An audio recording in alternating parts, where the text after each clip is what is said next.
In today's episode of Podcasting Secrets, you're going to learn how to leverage LinkedIn and PR to establish credibility, attract high-quality guests, and grow your audience authentically. Karen Yankovich is my guest today, and she reveals insider strategies for creating a powerful personal brand, connecting with influential people in your niche, and turning your podcast into a magnet for opportunities. This episode is packed with game-changing insights you won't want to miss.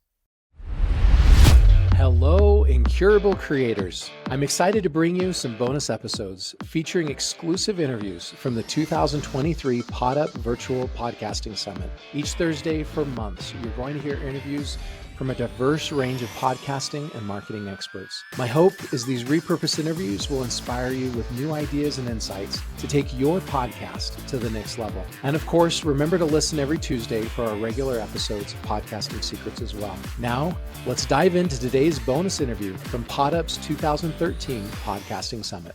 Hello, I'm Nathan William, and I am here today with Karen Yankovich.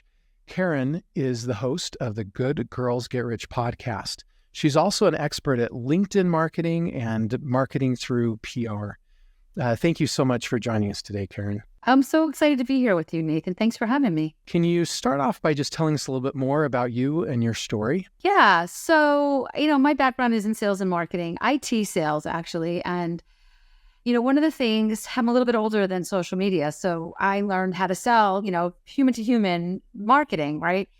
Which really, all these years later is still a timeless way of marketing. So when I started to shift my business to marketing consulting business, I gravitated to LinkedIn because I felt like that was the most like the timeless marketing that I knew and breathed and lived, most of my life. So what it did was it kept me focused on like the brand of you, right? If you and I are going to have a conversation, you're only going to be willing to have a conversation with me if I look worthy of your time. So I really dove into helping people create a personal brand and then how to get the people on the calendar that you want to have on your calendar that are going to facilitate whatever it is you want to have in your business, right? So if you're a podcaster, who are the guests you want to have? Where maybe you want to be on other shows because that can help promote your show, right? So who are hosting shows that have an audience similar to your audience? And how are you meeting these people? As having a podcast myself, every single day I get cold pitches and, I can't really call through them all. I don't have time to really look at them all. But if you take time to actually build a relationship with me, maybe tell me you watched my show, connect with me on LinkedIn, look credible, look worthy of my time, I'm going to pay attention. And that is more how you're going to get more visibility for your show, right? So I kind of took those strategies that I've known forever and used the tools that are now, ubiquitous to us, like LinkedIn and PR, and crafted a strategy that helps elevate podcast hosts and entrepreneurs in general to building a brand and a business that can change their lives, their business, and their bank accounts, frankly, on a micro-targeted basis, not a what's the algorithm doing today and let's spam 100,000 people. Right. Well, I want to add my 2 cents, my testimony that what you're doing there really makes a difference. In my consulting practice that I ran for years, essentially every single one of my clients either came from a referral or from LinkedIn. I can't think of a client that came any other way. And you look at the software company, we rolled out a brand new software, PodUp, a little over 2 months ago, and we have a little over 50 paying customers right now. And we went to a trade show and we got a few people from the trade show. But other than that, almost every single other customer has come from LinkedIn. But trade shows are still human to human, Nathan, right? Like it's not like you're putting content out there and expecting the miraculous social media gods to send you clients with their credit cards in their hands, right? That works if you've got a $2 or a $5 something. But if you really want to build relationships with potential clients and contracts and really look at this from a bigger perspective, it comes down to the people you know. And it always has, and it always will, right? It doesn't mean that other stuff doesn't work, but it takes longer. And it's a little bit more cross your fingers marketing than actually taking some time, doing some research, and building relationships. So why do you think LinkedIn works so well? It only works so well if you work it, right? But because it comes down to what makes it work well is when you show up authentically, right? If so many people feel like they have to be more left-brained or corporate or, not be able to really shine a light on what makes them unique on LinkedIn. They need to look like everyone else. And that's so not true.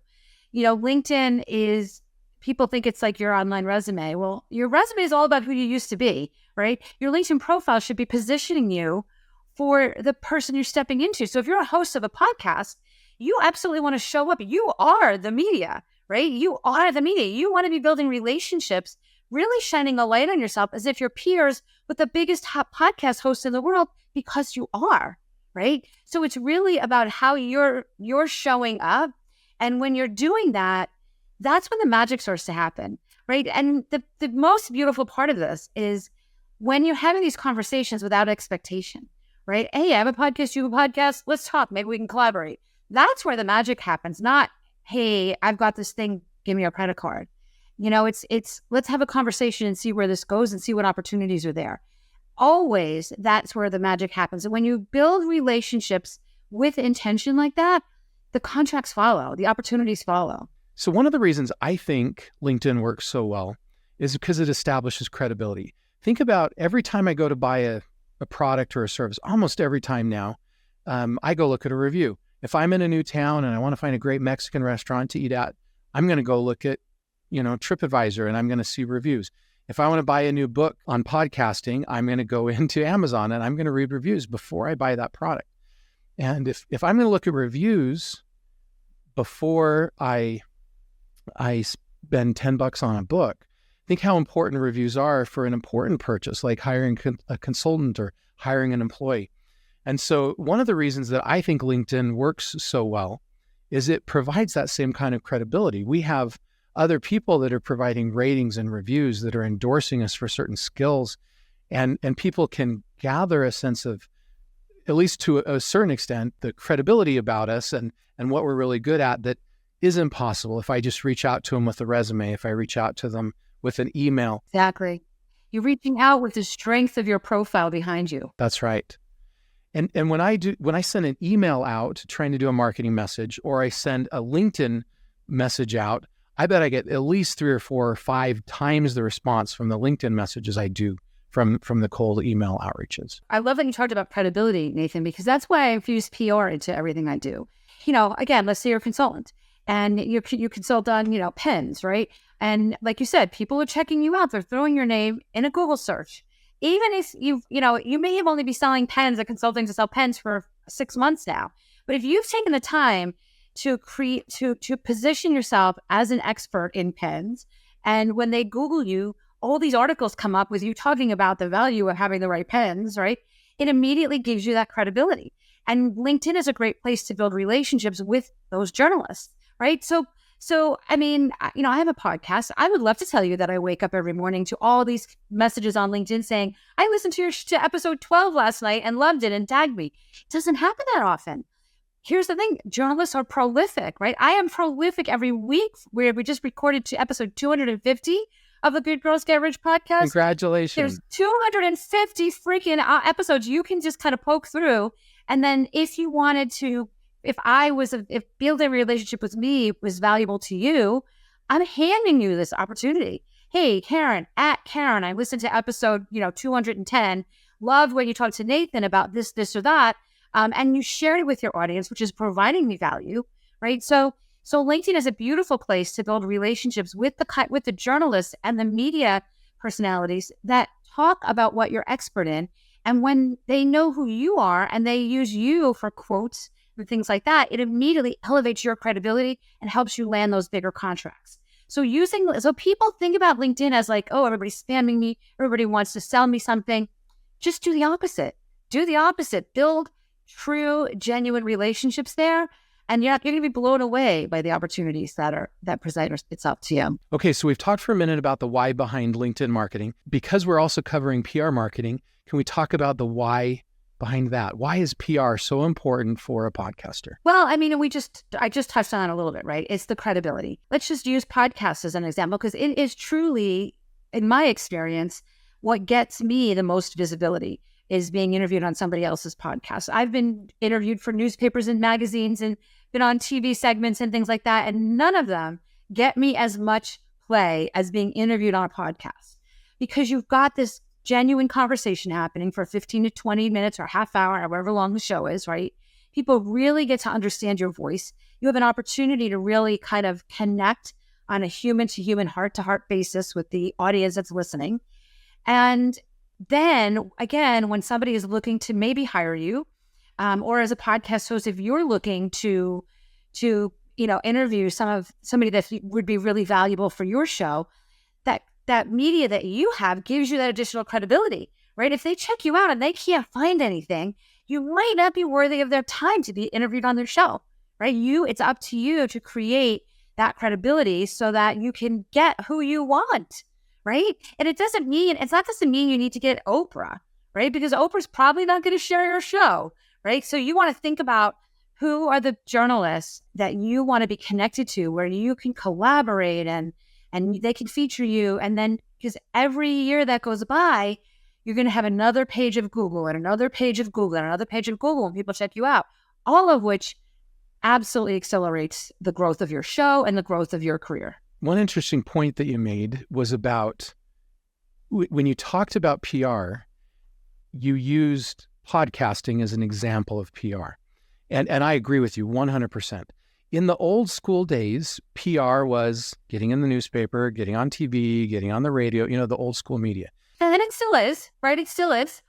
But it depends on what you're looking to do. Yeah, but I love your point that PR today involves all these digital strategies. It involves getting on a podcast and getting on a YouTube channel and getting on a blog. And here's the thing, Nathan, when you back in 10 years ago, 20 years ago, and even today, if you have the budget and the desire, which is certainly, people do, and they continue to and will do this, hire a PR agency, right? Maybe you've got $10,000 a month up, I would, for the most part. What you're buying is their Rolodex, right? You're buying their connections. You can use LinkedIn to make your own connections, right? At some point, you might have the budget to hire a $10,000 a month PR agency, and it's absolutely worth every dime if that's a strategy that's part of what you're doing. But until then, build your own Rolodex. Use LinkedIn to build your own Rolodex until you can afford to bring in a PR agency to do it for you. And it is the most effective way to do that. All right, so let's go back. Let's go back to the first topic that we were talking about with LinkedIn. And what are the three most important things that a podcaster needs to know to be successful in their LinkedIn marketing? Oh my gosh, I love this question. First of all, you have a brand. You are the host of the show. You need to shine a light on that. LinkedIn is not about your show. It is about you. So you want to show up as credible, as the expert, as an influencer, because you are all of those things if you're the host of a show, right?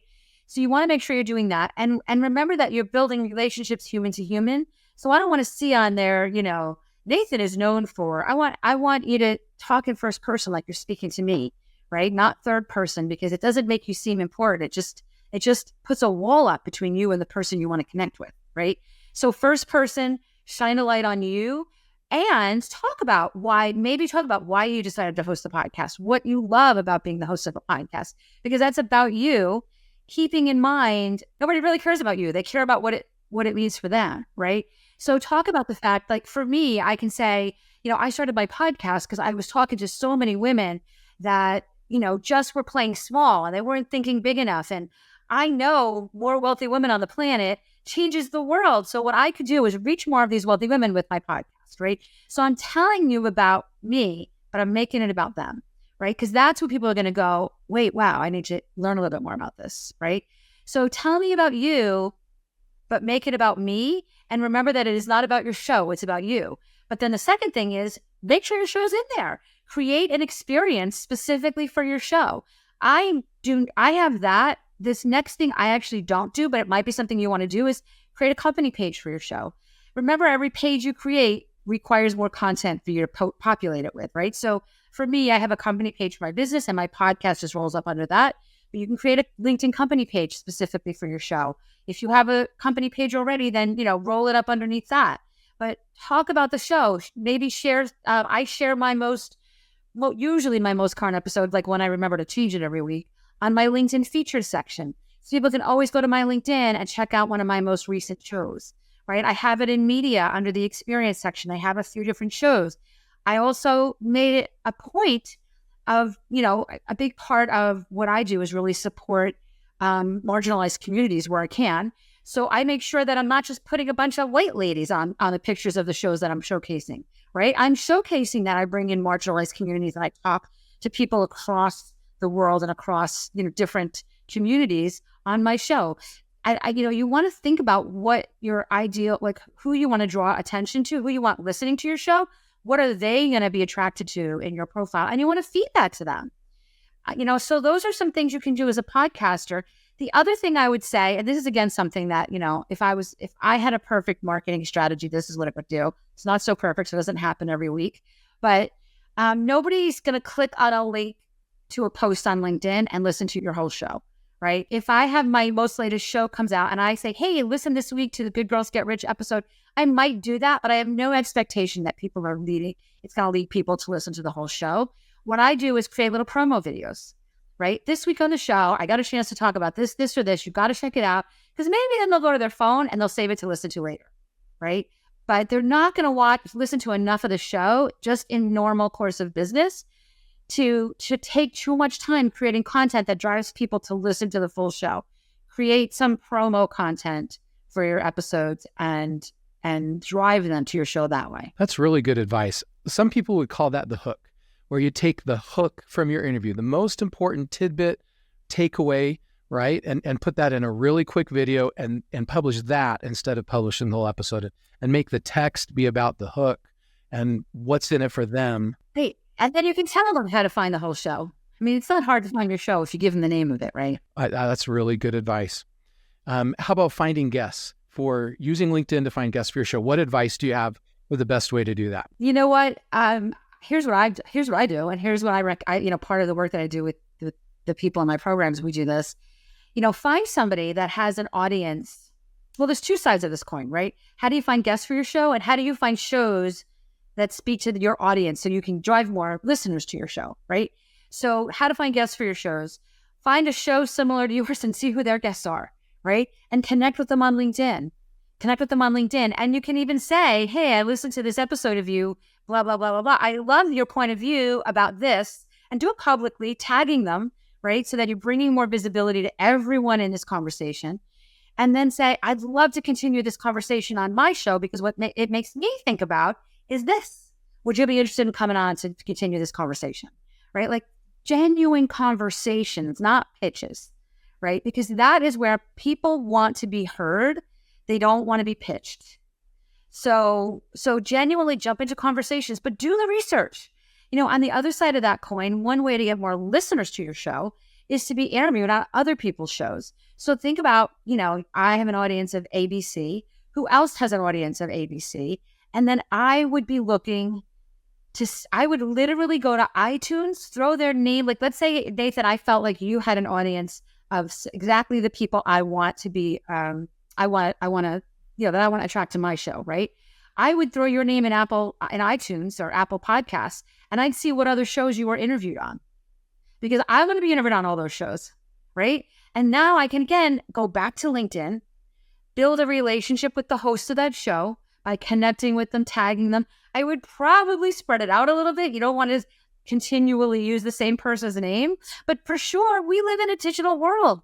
It's not hard to do this research. And by the way, all of this research can be done by a VA. So even, on LinkedIn, you really need to be you. People think they're talking to you. So nobody logs into my LinkedIn account but me. If you're talking to me on LinkedIn, you are talking to me. But my VA can do a lot of this research for me and say, here's 10 people you want to connect with. Here's the shows they were on. Listen to them, poke through it, read the show notes before you, and strike up a conversation because you want to get interviewed on the show. Because when I get interviewed on these shows that I think have similar audiences to mine, it drives more listeners to my show. Today's episode of Podcasting Secrets is sponsored by PodUp, the ultimate podcasting platform. As podcasters, we're always looking for ways to simplify our workflows, grow our reach, and make more money. What if I told you that there's a tool that combines more than 35 essential podcasting features into one platform? That's exactly what PodUp offers, and it's transforming how we create, grow, monetize, publish, syndicate, and do so many other things with our podcasting content. From recording and editing to website building and audience engagement, PodUp covers virtually the entire podcasting process. What sets PodUp apart is its focus on growth and monetization. The platform includes AI-powered features that help you save time on tasks like creating short video clips and transcribing episodes. It also offers tools for guest management, content syndication, and email list building, all accessible from one centralized dashboard. For those of you looking to turn your podcast into a revenue stream, PodUp provides integrated monetization tools that help you market products, courses, and services directly to your audience. What's even better is that with PodUp, you don't have to waste time and money switching between multiple softwares to produce your podcast. With PodUp, you get all 35 modules within one fully integrated platform and for a fraction of the cost. If you're interested in simplifying your podcast workflow while expanding your reach and making some money while you're at it, check out podup.com. That's PODUP.com and get a free trial of the software. Now, back to the show. How do you feel about posting additional content that is not the episode content, but is related to the show? For example, maybe an outtake from the show of something that you cut out, or maybe a behind the scenes something, or a special question with a guest, or maybe your takeaways of what the most important thing was that you took away from the episode. Posting something different that isn't the episode. Do you see value in that? I love that. Because really what you're looking to do is stimulate conversation, right? And you're drawing attention to you as the host, and all of that drives more attention to your show, right? So like, let's say you asked a question of your guest on the show. You can say, hey, if you listen to this week's show, somewhere around minute 18, I asked the guest this question and this was her answer. What would your answer be to that question, right? Like, you can definitely do stuff like that. Asking questions is the best strategy to get engagement on your social posts, which then elevates it in the algorithm so more people see it. You can even do a quiz. You can even do like one of those like multiple choice like questions. You can say, if you listen to this week's show, then you know that we now know what Mary's favorite color shoes are, and then, were they red, blue, green, or yellow? And you know what I mean? Obviously you find, you can do that. And if they listen, they can say, I know, I listened and it's yellow, right? Where other people might just guess. And it's just a kind of a fun, engaging conversations around your shows. What is the biggest mistake that you see podcasters make in relation to their LinkedIn marketing? Pitching and spamming. Using AI use AI. I love AI, but don't use AI tools to just spit out and message 4,000 people and, just get out of my damn inbox if you don't really want to talk to me. Like, I want to know it's actually you. And you are harming your brand, especially if your brand is your voice. You are harming your brand if you're using these tools to connect with 100 people at a time. You're harming your brand. And what you're talking about, and I've seen this so many times, you reach out to somebody and they respond and they say something, and then you respond again with your next canned message, and you're not really responding to what they say. Or even if you didn't respond yet, they get your next canned message. Hey, I haven't heard from you yet. Immediately I shut down. I don't want any, I don't have time. This is human to human. This is relationships. We talked in the very beginning that our biggest contracts come from referrals, right? If you don't have enough time in your calendar to take a minute to message me personally, I don't have enough time for you. If you're sending me this spam crap, I don't want it, and I don't want any part of you. And you're hurting your brand. It comes down to the law of reciprocity, right? When someone is willing to invest in their relationship with me, and I know it's them and they're giving their time, I feel an obligation to give back of my time to them. But when I know it's not them, when I know it was not worth their time to communicate with me and they just have a bot doing that, I don't feel that emotional obligation, and hence I don't respond. And here's the thing, you don't need to do that. I had a situation one time where there's a guy that was my client. Back in the day, I had an agency where we did a lot of work for people. So I had this client for a few years, and I know this guy very well. We had learned his voice. We were posting as if we were him across other platforms. And I got a call recently from somebody that turns out coincidentally works for this guy. And he said to me, we're using this tool. Turns out to be a bot, right? We're using this tool. I put 60 unbelievably good leads on my boss's calendar last month, and I didn't close any of them. I was like, well, first of all, I know your boss. I know how personable he is. How good could the leads have been if you sent him? You just wasted 60 hours of his time, right? Like, you think that if you get 1 or 2 sales, it's worth the effort, but the time you're wasting to get there is incredible. Stop and just do a little research on the front end and build genuine relationships, and your close rate is going to skyrocket because you're doing this in a much more targeted way. You don't have to talk to 10 people or 50 people to close one opportunity. You talk to two, you're closing 4 to 5 because you're doing this in a very strategic and targeted and researched way. Yeah, I agree with you. LinkedIn can definitely, if we do it right, can improve our conversion rates and help us use our time a lot more effectively. Let's go to PR. What are the 3 most important things that podcasters need to know about effective PR? Well, first of all, remember that you are the media, right? You are the media. So show up worthy of that title, right? And, I'm going to trying to think about who. I will use Oprah again. Like Oprah had her own show. She was interviewed on a lot of other shows, right?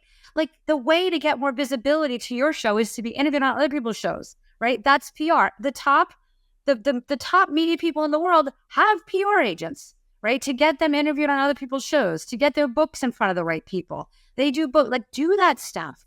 Do that stuff because that's what gets you more visibility for your show and more credibility, right? Depending on what you're looking for. But if you're looking for guests or you're looking for sponsors for your show, this is how you do that. The PR piece is so important for a podcast to really show up in a big way. And, I guess the last piece of that I would say is remember how great it is when you interview somebody for your show and they share it. So be generous when you're on somebody else's show and share that stuff.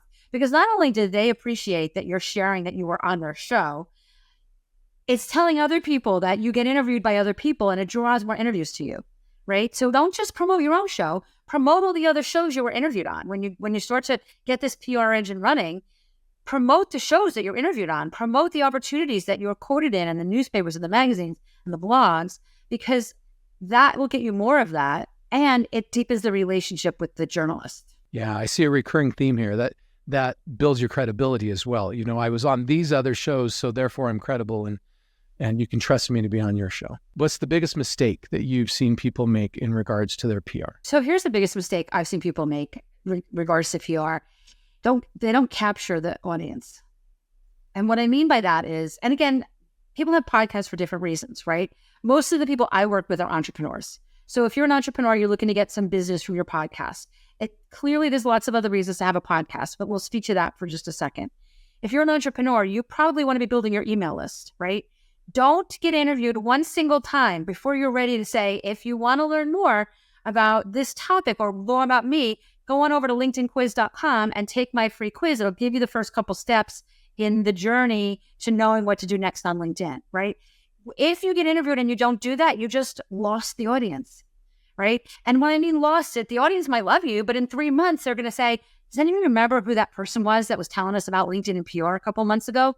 Because you didn't do your job to capture their email address and continue to market to them, right?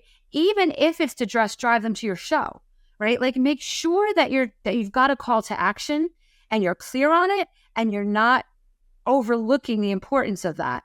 Depending on the opportunity, you may or may not be able to share it, right? Sometimes you just don't get that opportunity to share it. And in that case, you got to make sure when people Google you, they know exactly how to find you and what you want them to do. But I'm going to say, 75% of the time or more, you have the opportunity to drop in a call to action so that you can try to capture that audience, the audience that's interested in what you're talking about. You don't really care about people that aren't interested, right? So if people are interested, you've given them a really easy way to stay connected to you. Yeah, as a podcaster, your most valuable asset is your list. And a lead magnet is the most effective way to build that list. So what you're saying here is make sure every opportunity where you're reaching out, where you're reaching people, you use a lead magnet so you can get them onto your list. Yes. And with the media, please don't let it go to KarenYankovich.com/this-that with 45,000 letters. Spend $10 a year via URL. Like I've got LinkedInquiz.com, right? If you're being interviewed, you want people to roll off your tongue. If they're driving, you want them to be able to remember it, right? And then just point it to it. You don't have to have any fancy connections. Just say, when you type in LinkedInquiz.com, if in my case, it goes to KarenYankovich.com/quiz, right? Which I don't drop in an interview because people don't necessarily know how to spell my name, right? So I want it to be unmistakable how to find it. Karen, is there a story or a case study about LinkedIn marketing that you'd like to share with the audience? I would love to share something that just happened this weekend. So I have a client, and actually we've kind of mentored each other at this point. And she bought 100 acres in the Adirondacks in New York, and she's creating this like wellness sanctuary there. And they had this idea about 2 years ago to build a full-size labyrinth on their property. So of course she was my client. So she's got a great LinkedIn profile. She's showing up confidently. She's confidently reaching out. So she confidently reaches out to the foremost labyrinth expert in the world, this guy by the name of Tony Christie, on LinkedIn, and says, hey, I've got this idea to build a labyrinth. I'm looking for some help. Would you be willing to help me? And he said, I guess, yes, because this past weekend they had the ribbon cutting for the labyrinth, and he came in from Ireland because they had spent the last year and a half together. He was a consultant to her, and she built this labyrinth. And this man has groupies. I mean, I was there. There were groupies there for him, and this is a very non-traditional use of LinkedIn, right? It's not like they got a corporate contract to do leadership training for their company, right? This is very right brain, woo-woo, spiritually based stuff. People that live and breathe that stuff that use LinkedIn to build that first connection. And what I love about that story is not that Christine used LinkedIn and now has this great labyrinth, which, by the way, you can find at Adirondack Labyrinth. It's the name of it. But Christine had the confidence to approach the foremost expert in the world because she knew she had a LinkedIn profile that positioned her as worthy of his time, and had the confidence to reach out to the smartest people in the world about it. That's what I want more people to do. It isn't about using it for the end game. It was about, hey, I'm doing this. You're an expert. How can you help? Right? Like, it was genuinely just, how can we start to build a relationship that would serve us both? And, I got to hang out with both of them this past weekend. I love it. Is there a story or case study about PR marketing that you'd like to share with the audience? Oh my gosh. Yeah. There's tons, but the one that always comes to mind, and he's probably tired of me talking about him, but maybe not. There's a realtor that I had as a client, and again, had a great LinkedIn profile, and genuinely just had a list of journalists that talked about real estate, right? And would keep an eye on the content they put out there. Remember, I said journalists are prolific. They make it really easy for you, right? So saw an article written by one of the journalists that write about real estate, and he commented on that article, shared the article across several platforms, tagged the journalist, connected with the journalist on LinkedIn, genuinely just continued to provide value to this journalist, right? And said, great article. I shared it in a few places, made sure they tagged him so the journalist knew he was for real. A week later, the journalist called him and said, hey, I'm writing an article about housing prices. Can I ask you a couple questions? So of course, he said yes, and turned into a full-page article on NBCnews.com about real estate, about housing prices. Now, it's seen by 85 million people a month, right? Like, so it's not that he's seen by 85 million people. That's not really where that was hugely valuable for him. Where that's valuable for him is when he prints that article, he goes out on a listing appointment for a house that's for sale in his market and drops that and says, well, when I was NBC News' housing price specialist, nobody else in his market can do that, right? So he used PR, and it was as simple as just commenting on an article and providing value to the journalist. And the journalist then used him. The only person she quoted in the entire article was my client. And, he now has this media that he can use for the rest of his life, right? And his competition doesn't have that. And you know how much competition real estate has, right? So it can be that fast. Like, that happened in a week, right? It can be that fast. I love that. The value isn't just in the traffic from the article itself, but it's in how you're able to leverage that credibility in your marketing. Exactly. Karen, thank you so much for sharing your time and your wisdom with us today. If our audience enjoyed this interview and they want to connect with you or they want to learn more about your services, what are the best ways for them to do that? I'm at Karen Yankovich across all social media, so certainly you can connect with me on LinkedIn. If you're curious about the strategies that I talk a little bit here, the best way to take the first step is that LinkedIn quiz that I mentioned. That's a for real link, linkedinquiz.com. I didn't make that up. That's a for real link. We just recently released that, summer of 2023. So it's all brand new content, and it'll just help you get your little, because it's not really a cookie cutter approach, right? We can go to YouTube and find strategies for LinkedIn, but Not every strategy is for every person. So this is going to give you a little couple steps you can take depending on your personality and your marketing style. And check out my podcast, Good Girls Get Rich. We have tips and tricks on LinkedIn and PR marketing every single week. And all of that I mentioned here is, obviously completely complimentary. If you want to know what it's like to get some help, DM me anywhere, and I'm happy to let you know what that looks like. Sounds great. Thank you again for joining us. And for the Show Summit audience that's joined us, I hope you took value away from this today. And I wish you success in your LinkedIn and your PR marketing. And here are my key takeaways from this episode. Number one, LinkedIn marketing is most effective when you focus on building authentic, human-to-human relationships rather than spamming or using automated tools. Number two, your LinkedIn profile should showcase you as a credible expert and influencer, speaking in first person and highlighting why you host your podcast. Number three, create content on LinkedIn that promotes your podcast, such as short promo videos or engaging questions related to recent episodes, rather than expecting people to listen to full episodes directly from LinkedIn. Number four, use LinkedIn to find podcast guests by connecting with guests from similar shows and engaging with them genuinely before inviting them to your show. Number five, to get more listeners, use LinkedIn to identify and connect with hosts of shows that have similar audience to yours, aiming to be interviewed on their podcasts. Number six, PR for podcasters includes being interviewed on other shows, which builds credibility and drives more listeners to your own podcast. Number seven, when doing PR or guest appearances, always have a clear call to action and a way to capture an audience's contact information, such as directing them to a simple, memorable URL for a lead magnet. Number eight, engage with journalists and media personalities in your niche on LinkedIn by commenting on and sharing their content, which can lead to opportunities for quotes or features. Number nine, the value of PR isn't just in immediate traffic, but in the long-term credibility it provides, which you can leverage in your marketing efforts. And finally, number 10, successful LinkedIn and PR strategies are about providing value, building genuine relationships, and positioning yourselves as an expert worthy of others' time and attention. Thank you so much for joining me for this episode. I wish you success in your LinkedIn marketing and your PR. And if you're looking for a great podcasting platform with more than 35 integrated modules to make your life a lot easier, I recommend you check out PodUp. You can get a free trial at podup.com.